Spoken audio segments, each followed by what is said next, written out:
নমস্কার, আমার আজকের নিবেদন কবি মদন মোহন তর্কালঙ্কারের লেখা কবিতা প্রভাত বর্ণন।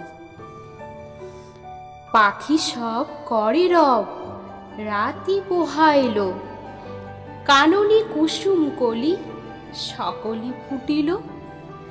রাখাল গরুর পাল লয়ে যায় মাঠে, শিশুগণ দেয় মন নিজ নিজ পাঠে।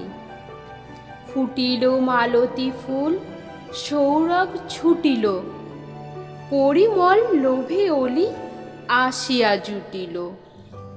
গগনে উঠিল রবি লোহিত বরণ, আলোক পাই আলোক পুলকিত মন।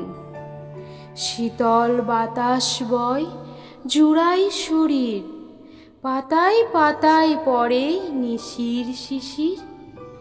উঠো শিশু মুখ ধও পড়ো নিজ বেশ, আপন পাঠেতে মন করহ নিবেশ।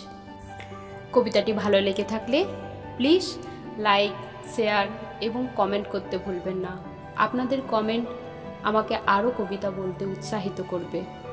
আর অবশ্যই সাবস্ক্রাইব করে দেবেন। নমস্কার।